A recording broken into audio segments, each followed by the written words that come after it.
Hello guys and welcome back. Today we're talking about all the different money moves that you need to be making while you're still in your 20s. These are actions you want to take and habits you want to form while you're still young that are going to set yourself up for massive success and wealth down the road. Most people don't get serious about this stuff until they are well into their 30s, and by that time they've already missed out on some pretty massive gains.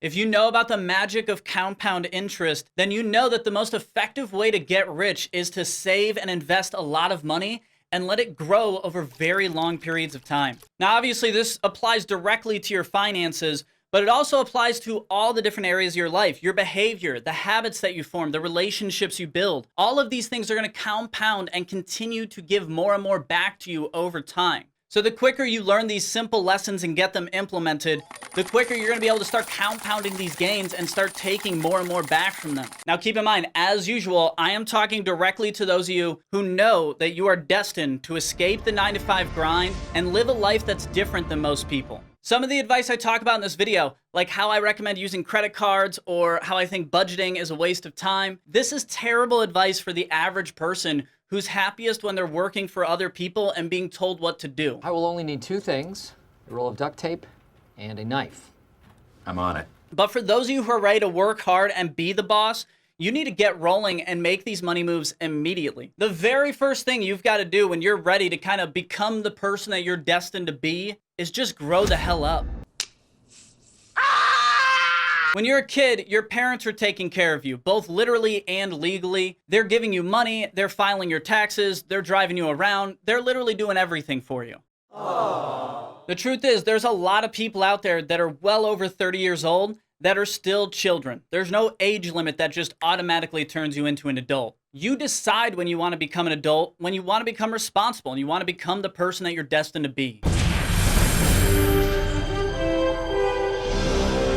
But when you turn 18 years old, you are now legally an adult, and if you want to get rich while you're still young, you got to start acting like an adult. Just like your savings account and your investments are going to compound over time, so is your behavior. You're going to have this natural temptation to just conform with what everyone else is doing and telling you to do, which is, hey, focus on school while you're still young. You still got a lot of time to figure things out, have fun. But this is the worst advice you could ever give an entrepreneur or really anyone that's trying to achieve greatness. Look at Kobe Bryant. He talked about how he sacrificed his youth to achieve greatness in basketball. He would look out the window on his way to and from practice and see all of these kids that are the same age as him living completely different lives, dating, growing up, having fun, and then he would turn around and get back to practicing. Just like you need to decide if you are going to be a great one.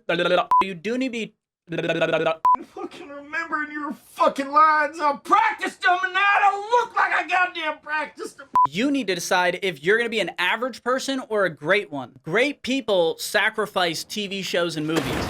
They sacrifice going out with their friends. They sacrifice their other hobbies. So if you want to become the greatest person you can be, you need to start sacrificing everything that you have. Player 2 has entered the game. When you go what?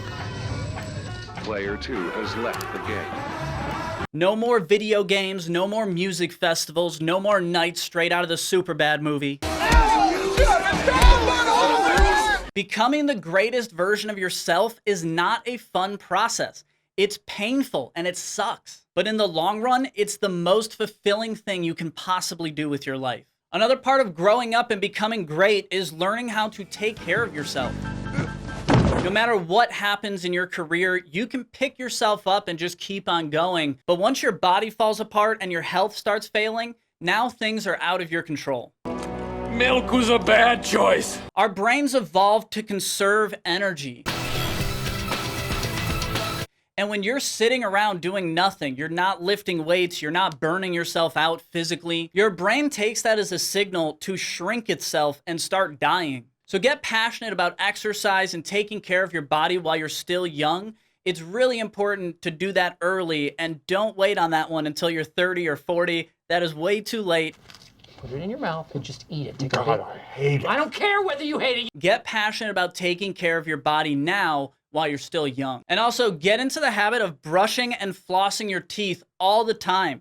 This one's gonna save you tens of thousands of dollars over the course of your life. Even one night of sleep without brushing or flossing your teeth is gonna do irreversible damage, and you will likely have to pay tens of thousands of dollars to fix it one day. So before you start worrying about your daily rituals or what time you're waking up, just master the basic maintenance of your own body first, and know that you're getting richer and more confident because of it. The next thing you need to do while you're still young is learn to love the struggle. Most people measure their self-worth based on the products that they own. They've been brainwashed into mindless consumers. But you and me, we are not mindless consumers, we are producers. And producers live by a different set of rules. Because of compound interest and the way that retirement accounts work, every $100 that you save by the time you are 20 is going to be worth over $3,000 by the time you retire. You had a balance of 93 cents. All right. And at an average of 2.25% interest over a period of 1,000 years, that comes to $4.3 billion. We'll talk more about how to leverage retirement accounts later, but for now, all you need to know is living frugal and struggling while you're young is a really unfair advantage to getting rich. So for us, no Rolexes, no fancy cars, no expensive nights out partying and drinking. We're gonna take all that money that people usually throw into things that become worthless. We're gonna take all of that money and put it into things that we get paid to own, things that produce cash flow for us. So you have to analyze your own spending habits and figure out where you can cut back. But for most youngsters out there, I used to be young once. But for most youngsters, there's a few things you can do to give yourself a really good advantage. First of all, buy a crappy used car with a really low cost per mile and drive that sucker into the ground. You have to punch it a few times. Most people lose a tremendous amount of their wealth through their car and they don't even realize it. People tell me all the time they want to become investors. And if you want to become a wealthy investor, you've got to start thinking like one. Your car is just another piece of capital, one that's very expensive to run and has a very high carrying cost. Hey, Bert, what the hell is this? Oh, I don't know. About $700, sir. To give you a quick personal example, my previous car I bought for $39,000 and I sold it 8 years later for $9,000. Most people look at the $30,000 of depreciation and just kind of see that as the cost of the car. But the reality is much, much different. You've got insurance, gas to run the thing, paperwork with the state.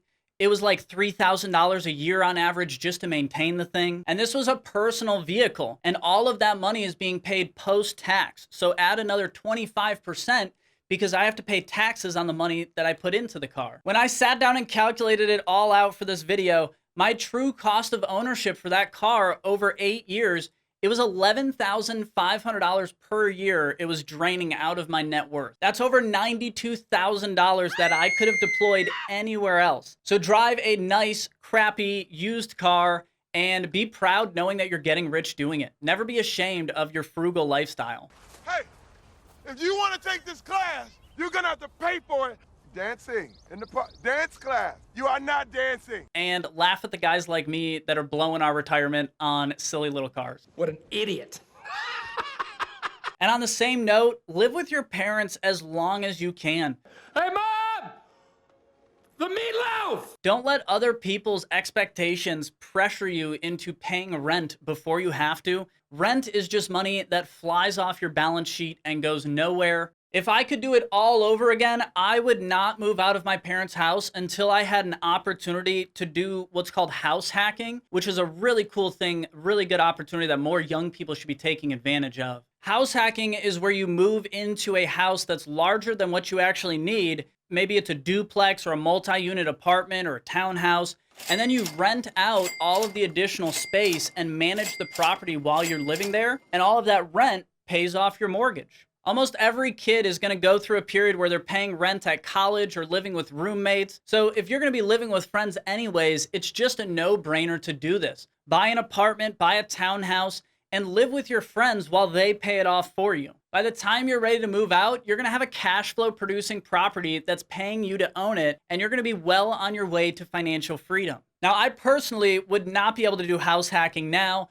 and I wouldn't want to drive a crappy car either. and it's definitely not a good thing. As you get older, your standards and expectations for pretty much everything is going to continue to go up and up, and the cost to maintain that standard of living continues to go up with it. This is known as lifestyle creep or lifestyle inflation, and it's something you want to avoid for as long as you possibly can. Most people are attaching their self-worth to their standard of living, so even a slight decrease in their perceived lifestyle can spiral out of control into a full-blown depression. For instance, it feels really awesome to move out of your parents' house and have your own place, but it feels even worse to be forced to move back in with your parents. No television for a week.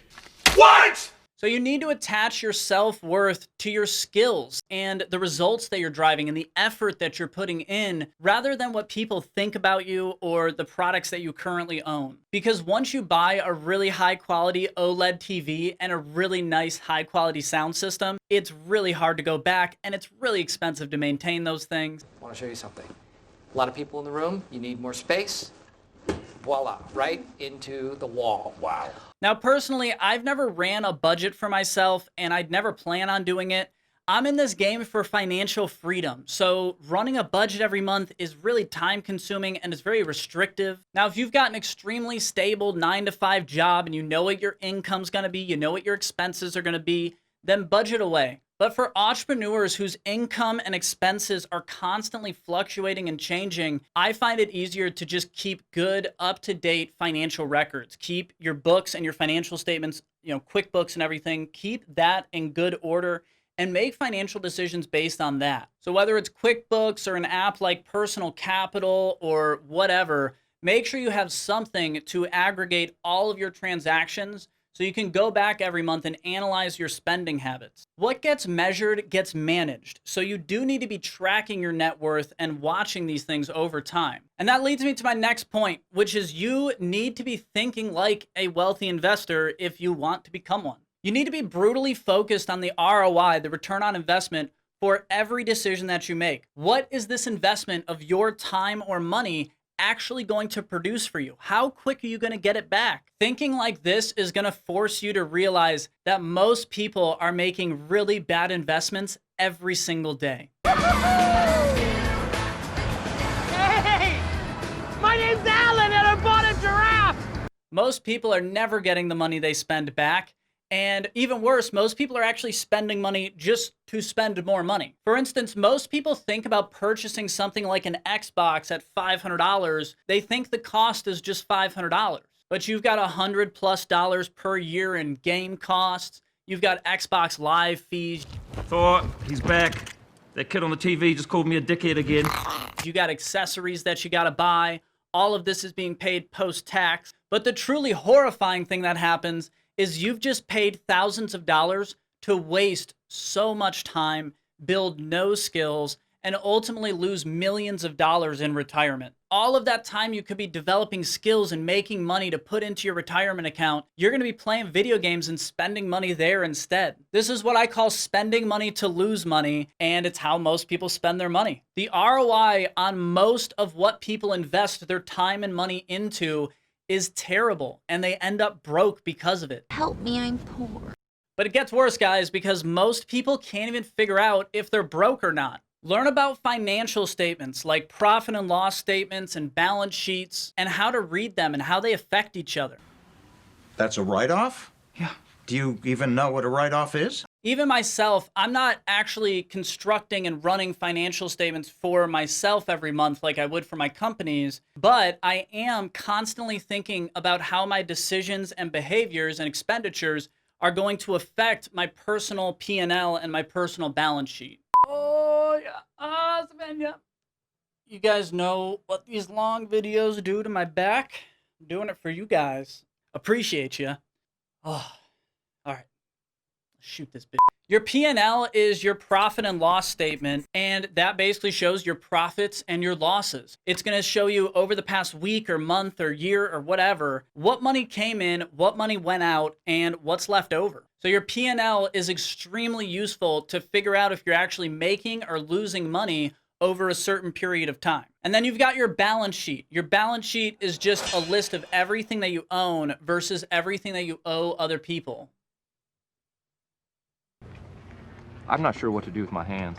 Be good just to hold them down by your side. From the balance sheet, we can take your assets, subtract the liabilities, and that gives us your net worth. So all we're trying to do to become wealthy is add a lot of things to the assets column and remove things from the liabilities column, right? Whenever we add something to the liability column, we want it to produce something on the P&L. If we're adding things to the liability column that also drain our P&L, now we're really losing money fast. We need to produce cash flow, invest that into assets that produce more cash flow for us, and if we're ever taking on a liability, we need to make sure that it produces, profitable cash flow, that it's a profitable liability to take on, because we need that liability to pay itself off over time. If you want to learn more about how to understand financial statements and how the mechanics can help you personally get rich, I'd recommend checking out the Rich Dad, Poor Dad book series. They have some really good books that simplify all of these concepts and make them really easy to understand. Once you understand your personal financial statements a little better, you're going to really quickly change your behavior. You're going to understand carrying cost, depreciation, and you're probably going to head out to the garage and start selling off a bunch of old junk. And you should liquidate a lot of what you own and get it back into cash flow producing assets. Yeah, these are wonderful. I'll take these. Don't beat yourself up too much about what that $150 pair of jeans would have been worth to you in retirement, but take a page out of Marcus Lemonis's book. Is that Lemonis's? Fucking drinking again, 8 goddamn fucking whiskey sours. Take a page out of Marcus Lemonis's book. On his TV show, The Profit, you can see that the first thing he does when he goes into any failing business is freeze up the trapped equity on their balance sheet by liquidating inventory and anything else he can. Entrepreneurs who are early in their career can't afford to carry crap like this on their balance sheets. You need to liquidate your bad investments back into cash so you can get that cash working productively for you again. And the last thing I'll mention about thinking like an investor is hire a damn good CPA. How big is your dining room? Mrs. Rice's office. Approximately 200.